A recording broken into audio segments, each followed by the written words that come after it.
How lucky is Bree to be free of ZB and his STDs.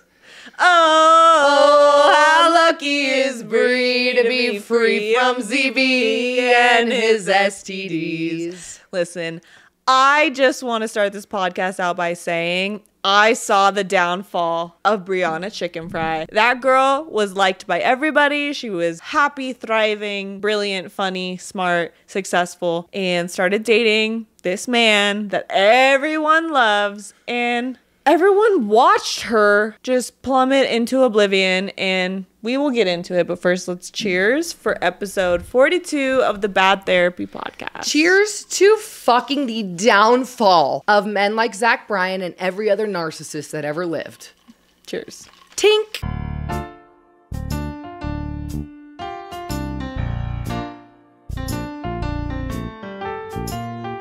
I would first like to say we were going to do a questions pod, and we still may address a couple of questions, and we will address the questions because we received a lot of really good feedback and stuff that we really want to talk about with you guys. But this is something that just hits so true to home with us. This is what our whole podcast has been about. Relationships, narcissists. Men like Bryan. And I hate that this is happening because as someone who listens to music and like really admires the musicians that I listen to, like I know musicians are 9 times out of 10 challenged, hurting people. I'm a musician. It takes a lot of pain sometimes to write a good song. However, I've also been with men that are narcissistic and they drain you of everything, every ounce of your being. And I feel like we weren't intending for our podcast to become a relationship podcast, but both of us have so much to say about these types of topics. And if Brianna ChickenFry, first and foremost, if you're listening, she's listening. She's not listening, but like if you see this, first of all, personally for me, I watched your decline. Not like decline in the sense of you as a human, but like I saw the trajectory of your sparkle, the light in your eyes. We watched the light leave your eyes. Who you were as a person. And I think you being so in the public eye was probably very jarring for you to be going through that. Because I think back to when I was in a relationship, like I was listening to the Barstool podcast with Dave Portnoy, the BFFs pod, and I resonated to so many things that were said. It was a bit triggering, and like they did warn that it was going to be triggering. Not triggering in the sense that I couldn't listen, but triggering in the sense that it reminds you. It reminded me so much of my most traumatic relationship. And that relationship for me wasn't even that bad compared to Madison's, but it's like the average everyday guy that everyone loves, hiding in plain sight. They're hiding in plain fucking sight. They're likable, they're charismatic, they're charming, they're talented, they're smart, they're everything that's good in the world, and they know how to treat you so good and make you feel so good. They're so smart. They destroy you out of nowhere. And then you're so invested in this relationship that when things start to take a left turn, you're confused, you're hurt, you love this person. Like you're in too deep to turn back. And Brianna, if you're listening or for whatever reason, if you see this, you were saying that you couldn't understand how you got so lost or how this became who you were. Or why you stayed. Why you stayed. This is something that happens to people, to good, normal, loving, caring individuals. When you love and care for someone all over the world, you stay and you love them for their faults and their this and their that and anything that they put you through because you're a good person. So let's start from the beginning. If you don't know what the fuck we're talking about, get on the internet. Well, you could scroll a couple times, you'll see something. Yeah. But basically, long story short, Bryan, a very famous country music star, Brianna ChickenFry, a famous podcaster, are in a relationship. It looks very peachy from the outsider's perspective. They're posting how much they love each other. She's on tour with him. It's very friendly, happy, loving, happy-go-lucky relationship. Well, they break up. Come to find out, he's narcissistic, psychotic, controlling, been controlling her life for the past year, and now we're here, where it's a very public event. And the reason that we're speaking on this is because this is why we're here. And I just want to say that as a woman, Brianna did us all such a service by choosing to turn down. She was offered by Zach's team $12 million, I think was the most most that they offered her to be silent, for her silence, to trash all of her experiences, to protect Zach. An NDA. Basically, do not speak about what you've gone through, and this is what we're going to give you. And they offered $12 million. Like, that's a lot of money. I'm like, I was traumatized and I stayed quiet for free. I've, to be fair, never been in support of you staying quiet on your situation. I've always wanted to expose that man, and whenever you're ready, I'm fucking guns blazing. I'm like, if there was ever a podcast to expose a man. However, it's commendable to Brianna, like, for not taking the money, because people were giving her shit for being condescending to his past relationships, saying like, well, all of his other exes took the money and I'm not them and I'm not this. And people online were getting upset because they're like, oh, just because you're rich and you can afford to not take the money. Like, I guarantee you Brianna ChickenFry is not rich enough to turn down $12 million.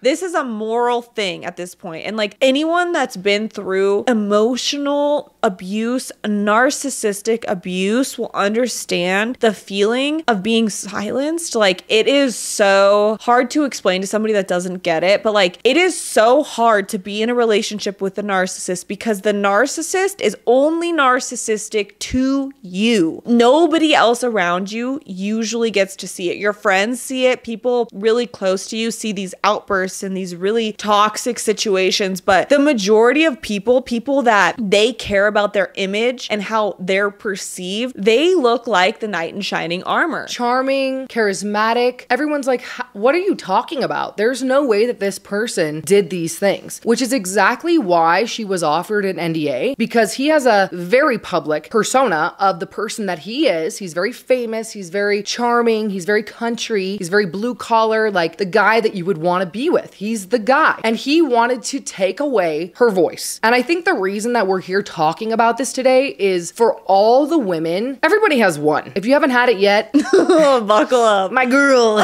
It's coming.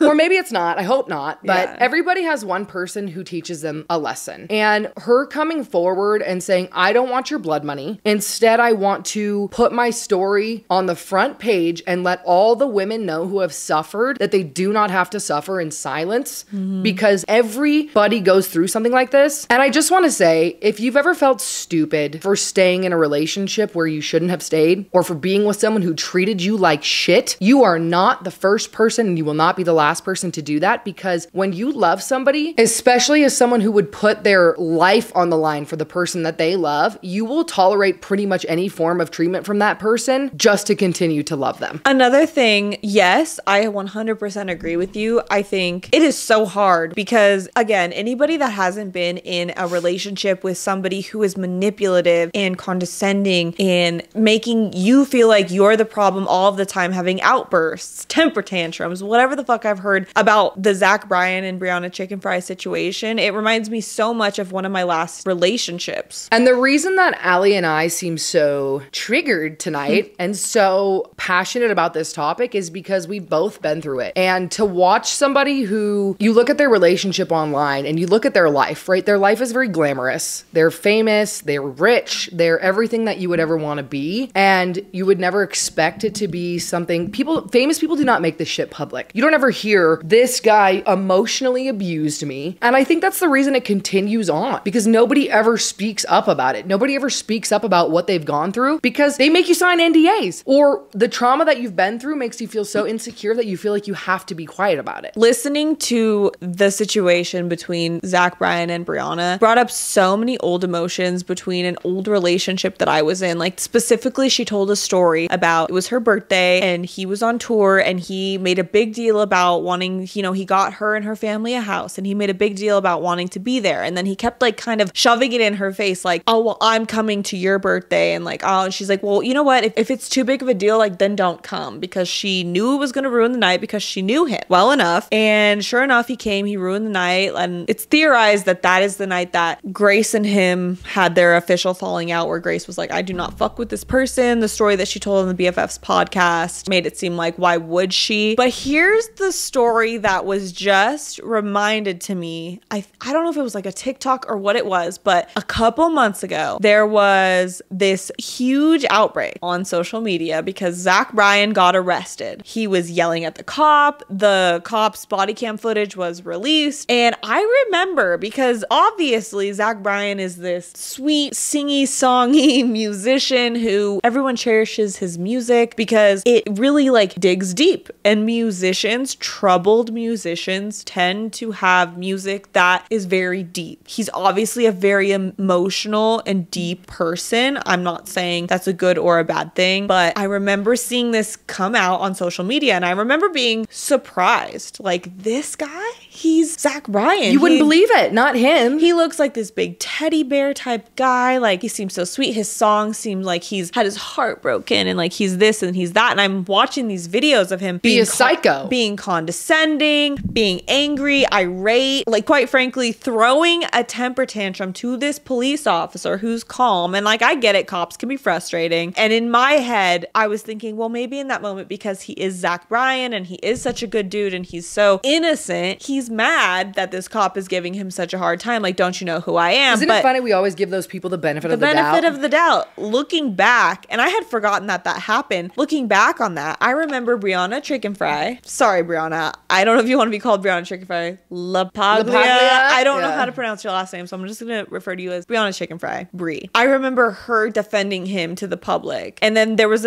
I have seen her defend him so many times to the public. She defended him when he came for Taylor Swift online. She defended him so many times. When he didn't show up to his concert, when he was supposed to sing and he was so fucking drunk that he didn't show up. And she publicly went on her podcast and said he was not the special guest. He was never the special guest. Lied for him. Turns out he was. Shocker. The internet was right.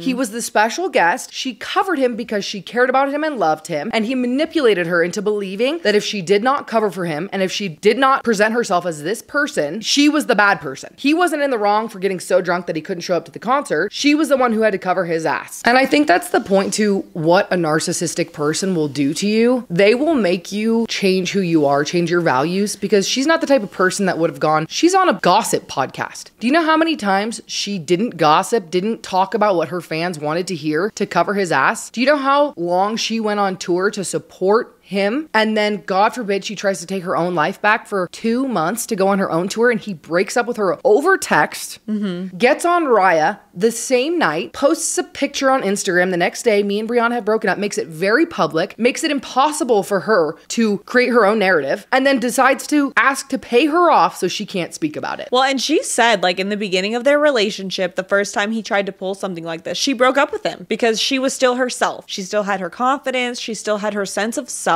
And she got back together with him. The narcissistic man is really, really good at portraying themselves as this person that they're not, even though you've seen it with your own eyes. They somehow are able to convince you every single time that they are so sorry that that's not truly them. And like, let me just give a little personal story from my own experience about something exactly like this. I used to deal with really poor mental health, like was very much always on the edge, very, very depressed, didn't leave my room, didn't leave my bed. Like, I lived with Madison. She was always concerned about me. I was very unhappy, and those were for circumstances of my own. I started dating this man, and he love bombed me from the beginning. A telltale sign that you're entering into a relationship with a narcissist is if they are love bombing you. If they're in love with you from the moment they meet you, I'm sure you're great, but there's no way that they love you because they don't know you. They know nothing about you. They want you to love them. This man made me feel like I was on top of the world for moments. And then it would crash down a little bit and then it would go back up. And it didn't really get bad until about 3 months into our relationship. And I'm going to get really real here. We broke up because I broke up with him because he was treating me like absolute trash. And I had a moment of weakness. I tried to call him. I was telling him I'm feeling really suicidal. I'm not sure what's going on. I didn't know who else to call. I felt like he was the person that could best help me in this situation. The suicidal thoughts had nothing to do with him. They had been lingering for years. Now, this man blocked me, told me I was trying to manipulate him into caring, whatever. I ended up in a mental hospital, okay? For a week. They wouldn't let me leave. That's how serious it was. It was a very very serious thing. It really, as much as anyone wants to paint it as a manipulation tactic, I'm not a manipulative person. I truly was seeking help from somebody that I thought could, again, mask the pain that I was feeling a little bit longer before I had to actually deal with it. Thankfully, I got help instead of having him mask it. But here's the kicker of this entire story. It's not just like a poor me, pity me type story. After I get out of the hospital, I feel good. I've been in intensive therapy 2 times a day. I've been away from the world. I haven't had social media. I haven't had communication with anybody. He didn't call me. He didn't check on me while I was there. Maybe once I think he called me. My family, my friends, Madison came to see me. My mom was there. Everyone's worried about me. I get out. I'm feeling disoriented, obviously. Like I felt like, 1 week in that place felt like a month. I get out of that place. I go home. I get a knock on my door. And it's my ex, the one that put me into that building, with my hairbrush. He's holding my hairbrush when I answered the door. This is yours, and I needed to give this back to you. I really wanted to bring it back to you. And I'm thinking, okay.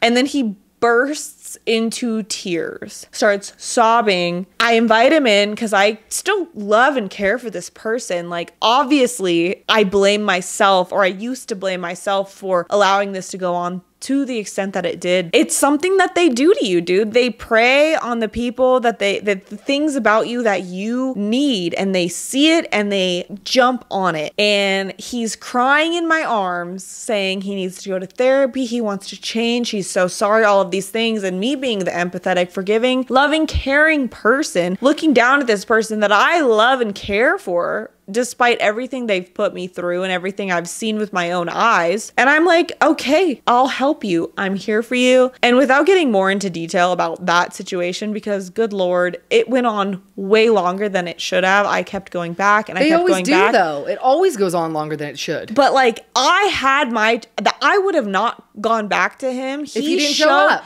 And he knew that. He knew that he could come back when you were in your weakest moment and act like the best version of himself, and your walls would be down. And another thing that Brianna said about how like their fights would go, I remember specifically when I would catch him doing something wrong, or he would actually be in the wrong, and he would be so upset and so sorry and like apologetic, and oh my gosh, like I was like, oh my gosh, he's turning over a new leaf. And then all of a sudden, 2 days later, after his grieving process or after his manipulation process was done and I'm back on his side, I'm the one in the wrong for whatever method I took to get upset with him or however things transpired. It was never just, I'm sorry for what I did. It was always, I'm sorry. And then 2 days later, it was my fault because he could not take responsibility. The number one sign of a narcissist is somebody that cannot take accountability for their own actions. Like if they cannot be accountable, they are a narcissist. Well, and this is the thing about narcissistic people, and I don't want to create a stereotype that I don't have scientific facts on, but just looking at the average of my peers, narcissism is 99% of the time being committed by men. I'm sorry, there is narcissistic women. I'm not going to say that there's not, but you look at these relationships and you look at the repetitive patterns, it is women, empathetic, emotional, caring, kind, open women, and men who take advantage of that. And I look at Brianna and her situation, someone who you think, well, that's not going to happen to her because she's famous and she has access to all of these things, and Zach's very famous and it's not going to happen. And you look at the situation and you look at how he did the same exact thing to her that happens to regular fucking people every single day, and she was destroyed by it. And I look at people who are in these relationships and people who are listening to this podcast or Brianna's podcast or whatever, who are either going through this or who have been through it and are not over it yet and do not realize that there is light on the other side of the relationship, because you don't realize it when you're in it. There is no way out. You would give everything and anything just to make that person love you. Because they are so good at making you only see what's right in front of you in the exact way that they want you to see it. Like the reality when you're in a narcissistic relationship has completely left the room. But speaking about how you were just saying that, like, how does this happen to someone as famous as Brianna ChickenFry, who has money and fame and all of these things? Well, here's the thing that bothers me the most about the situation with Brianna ChickenFry and Zach Bryan is the power power dynamic. He is a multi-millionaire A-list celebrity, and she's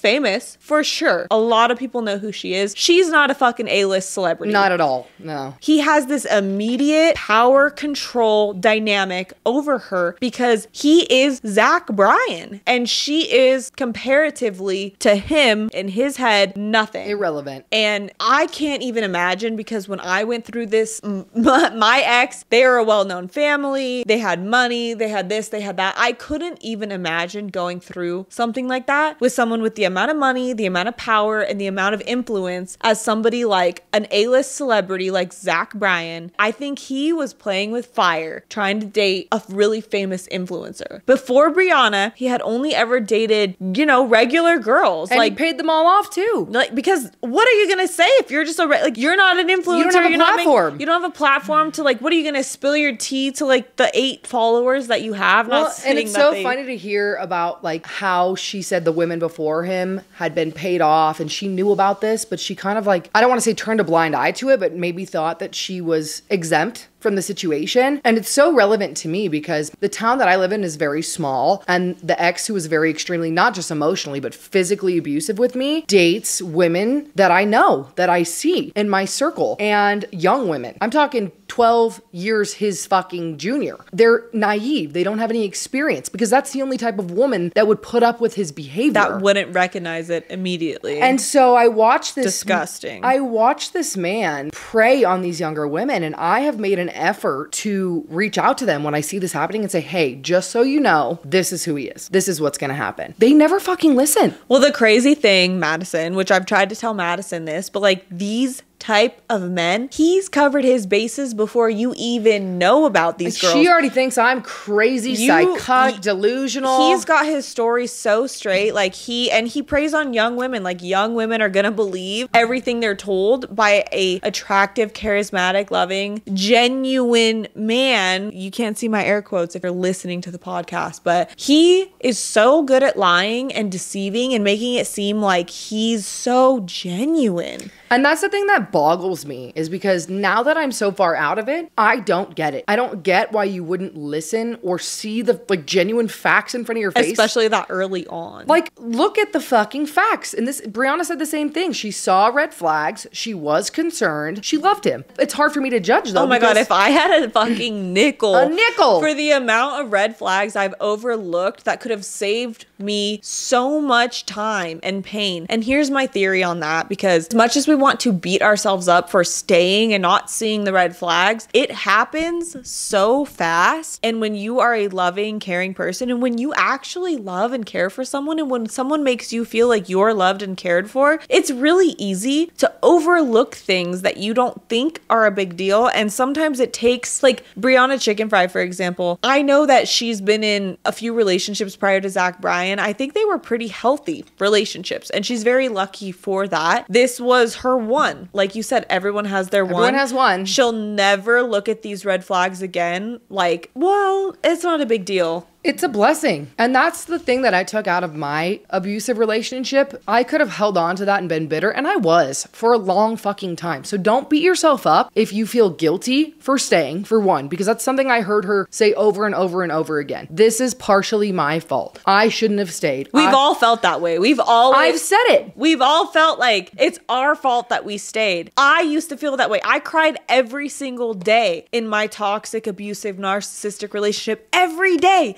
And he dumped me. When I heard her say that, all I wanted to do was hug her. Yeah. And say, you're going through it right now, but when you're over the hump, holy shit, you're not going to feel that way anymore. And you'll never, ever fall for any of that shit ever again. You learn so much about yourself from going through something like this. I know this sounds crazy, but it is a fucking blessing. It will change you forever in the best way possible, because you become more sure of yourself. You go through pain that no human should ever experience. Like, you go through emotional, mental, physical pain from these losses of love from these people that never cared about you. And it's a hit to your ego. It's a hit to your sense of self. It's a hit to you as a human being. All of the things that this person loved about you, you now probably think were fake. All of the things that they built up within you, you start to doubt. It's this whole trial period that you go through within yourself to find the true strength, because when you're that down bad and you're that hurt from somebody that didn't ever actually give a fuck about you, like, I'm sure that they loved you to some degree. We all want to believe that, right? To the degree that they're capable of. That they're capable of. But like, leaving that type of a relationship, it breaks you to a point where, you know the saying, when you hit rock bottom, there's no place to go but up. It's so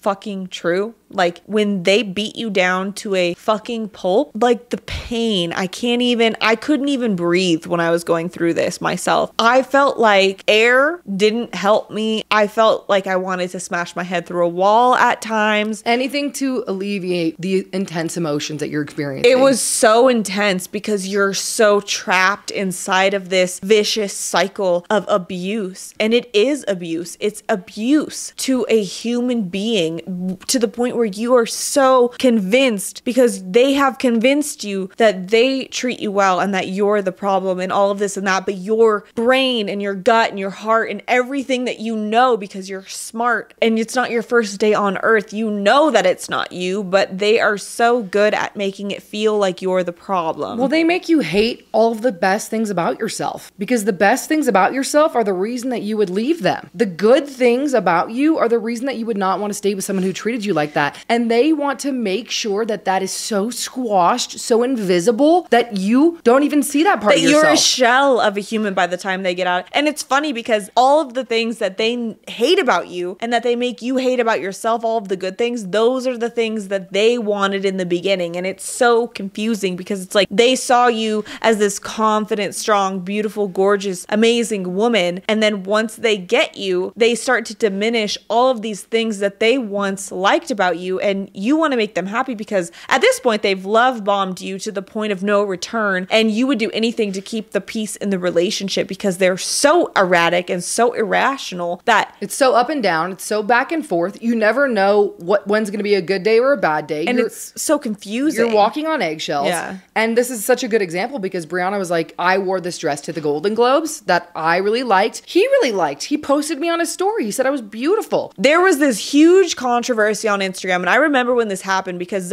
Bryan unfollowed Bree, Grace, and Barstool, Dave, everyone, like, and made a public scene about unfollowing everyone. It was this whole thing, okay? So online, she posted a picture of herself on Instagram wearing this beautiful dress in the dressing room or in the hotel or whatever, feeling excited. You know, she's this up-and-coming influencer getting invited to these big events. To the Golden Globes, which, congrats, girl. And she posts it, and Bryan reposts it to his Instagram story and says, "You're so gorgeous." Okay, well, behind the scenes, we're now finding out that he actually was so mad about the dress choice that she wore that he unfollowed her, all of her friends, and everyone at her work because of the dress she wore. And here's the thing that's craziest about this to me is it is the biggest, if everything else, every other story that she told wasn't a sign of a narcissist, the fact that he posted it on his Instagram story, reposted it saying, "You're so beautiful," because the public image was him supporting his girlfriend, was so known, but behind the scenes, she's being abused, ridiculed, and degraded for her choice of dress. He said, I could never be with a woman who dresses like this in public. Meanwhile, he reposted it on his story and said, "You're so beautiful."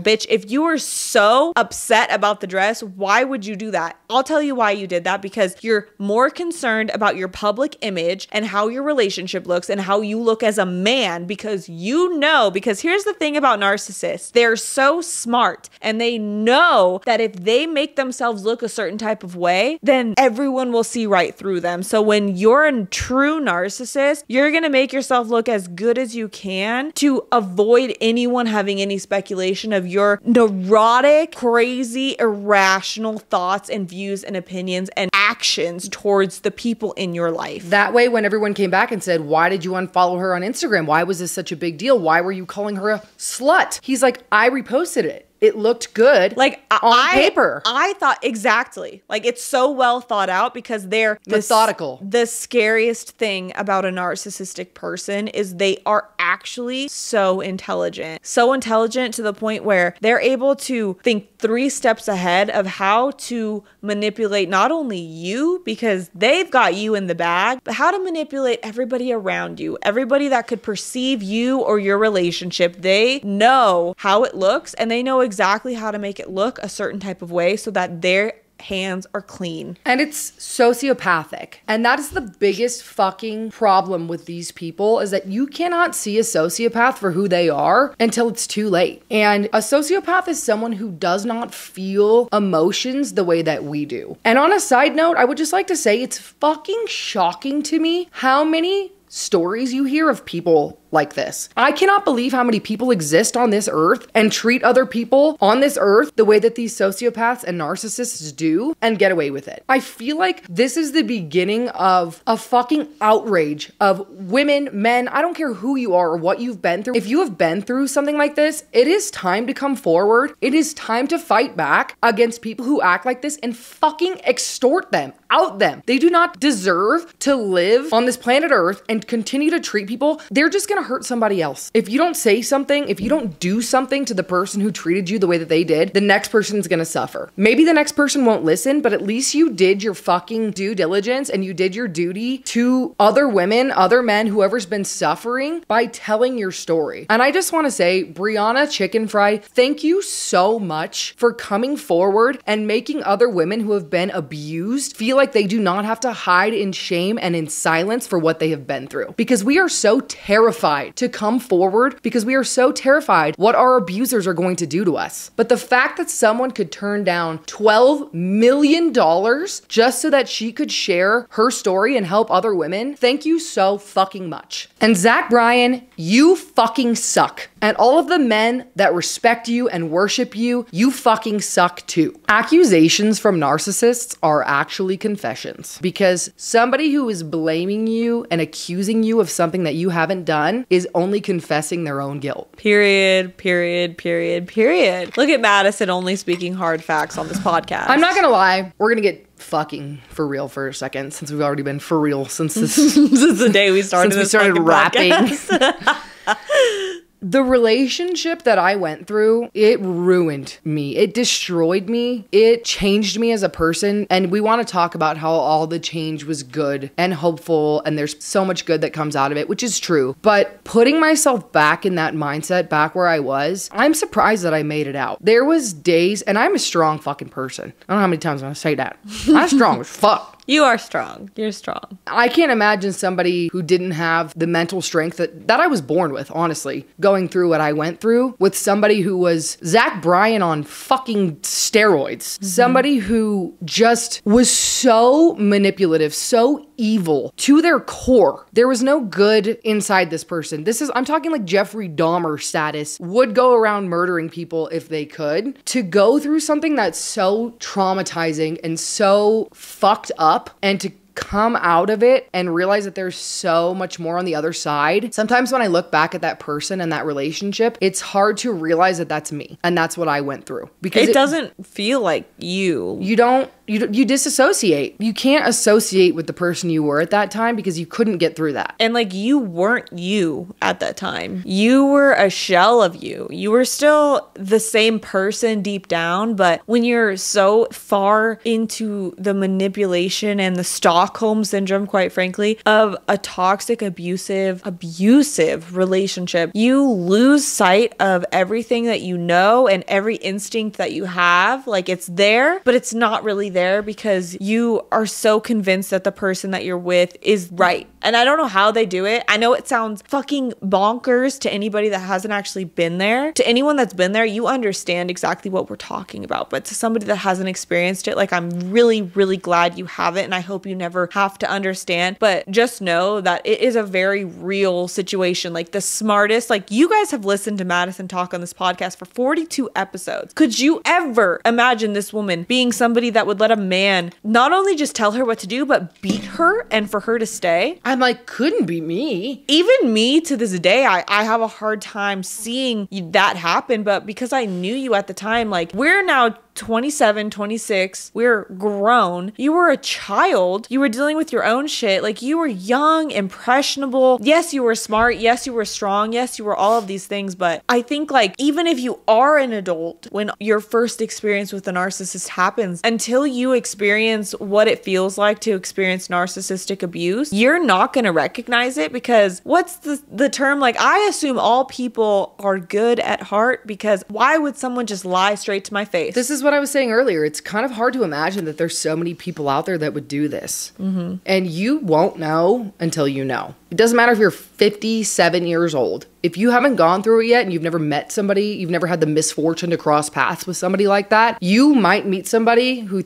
you think they're the most amazing thing on earth, and it could be that person. Mm-hmm. You will not know what that experience feels like until you've experienced it. And can I just say, to all of the people who are being abused, they are not going to change. They are not going to get better. They are not going to treat you better. They are not going to all of the sudden become a better person. The only way you're going to survive your abuse is if you leave. It's really easy to judge not only yourself, but other people when they're going through relationship problems, or you hear that somebody is going through something really traumatic and you're like, why the fuck wouldn't they just leave? It is a lot easier said than done when you're outside of the situation. And just for anybody that is currently involved or has been involved in something that they feel regret for staying, or they are scared, or they don't know how to leave, or they feel like if they do leave, there will be nothing left of them. Please keep in mind that you were a person before you met this person, and you will be a person after they leave. And if you're an optimist, then you got to look at the bright side of things, because the biggest blessing that comes from encountering the deepest evil that exists in this world, someone that is openly willing to manipulate and hurt somebody that is only trying to love you, to me that is evil. You will learn so much about yourself, and you will never fall for that again in your life. You will always recognize it within, depending on your situation, the first 2 seconds of meeting somebody. You will be able to tell genuine versus fake, real versus manipulation. You will see through every person past that. And if you're blessed enough to be in a situation where you don't feel like you can see that, I urge you to pay attention to the red flags that we talk about in all of these podcasts, because the red flags turn into burning fucking fires. And I also urge you to, if you have been through this, talk about it. Tell people about it. Tell your story. Tell people what you've been through, so that, God forbid, you can save somebody else an ounce of pain. Because all of the girls that I've messaged that my ex has talked to, yeah, most of them have ignored me, but I can guarantee you that there's some of them that have heeded my fucking warning and been like, okay, I'm gonna stay away from this person because of this. And if you can save one person the pain that you went through because you were brave enough to talk about what you went through, your lesson, the pain, meant something. So can I say something to you? Oh, goodness. I have been trying to get Madison to talk about her situation on this podcast in depth, because Madison holds a very deep guilt for every girl that is affected by the person that she thinks she had the ability to stop. I don't think she could have stopped him. I don't think that he would have ever changed. But because she didn't speak out when she was going through it, which, again, you know, Brianna's ChickenFry situation is different because she has a big platform. She has the platform, yeah. She has the platform. She has the support. She has powerful support behind her. Like, what does she have to lose? She has people that have been there, seen it, done it. With you, you want, which I respect this so much, you want to help every time you see, and it's not because she cares about this person.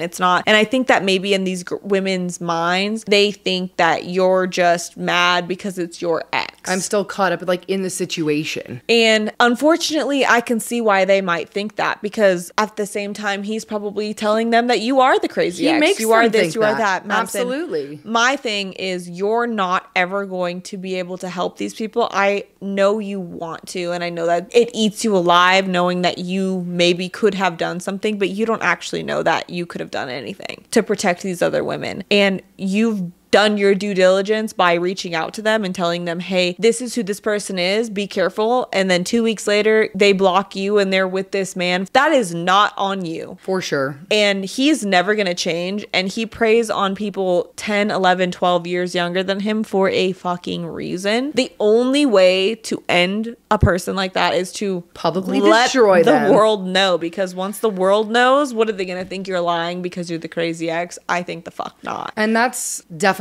something that I have considered, and something you should consider if you're in this position. If I would have put him in jail when I had the chance, when I had a bloody, broken fucking face, and I had the ability to press charges, he wouldn't have been able to do what he's done moving forward. I can't do that anymore. I didn't do it then, and all I can do now is take my platform and speak on what's happened to me. And maybe at some point in this podcast, we'll do a fucking deep dive into my horrific story. Because I would love to expose this person. This person does not deserve to walk free, unscathed like he has been. I fucking hate him with every ounce of my being. I would love to expose him, but it's not my story to tell, and it's not my situation, and it's nothing that I will ever speak on unless Madison wants to. And, you know, she may never want to, and that's fine. I should just say, it's not like I'm ashamed or don't want to, like... No, she's scared. He's a scary person. I don't want to get, one, murdered. Two, he's scary. I understand. It causes me distress to think about opening up those old boxes. Yeah. When they've been closed for so long, and it's so not a part of my life anymore, to think about even bringing that energy back into my life and publicly displaying, you know, having him see what I've said and potentially having repercussions from that. It's horrifying. And I don't even, I'm so removed from it that it shouldn't be, but it is. And that's back to my point of, if you can put someone in jail for what they did to you, you're gonna regret not doing it. So fucking do it. Press charges, call the cops, do what you can when you can. Protect yourself. Protect others too. Yeah. Protect everyone moving forward, because I can't press charges with the police now. It's too late. There's a 1-year statute of limitations for physical abuse. After a year, I could say, look what happened. Here's proof. Here's witnesses. They will not arrest someone after a year. So if you can press charges, do it. And maybe I'll come forward one day and spill the fucking tea for you guys. I really hope that one day someone does. If it's not you, them, but who else better than you, because you actually have a platform. And shout out again. He should be shaking in his fucking boots. That's all I gotta say. I've had enough. To end this podcast, thank you so much, Brianna, for your bravery. Fuck you, Zach Bryan. Fuck you. And fuck every narcissistic, abusive person that exists. You are stronger than them. You do not need them. I don't know. I'm talking directly to the camera. No, yeah. You don't need shit. You were you before they even knew you. Remember that. You were you before they knew you. And cheers to episode 42. Love you, bitch. Love you more, bitch. Take, chug.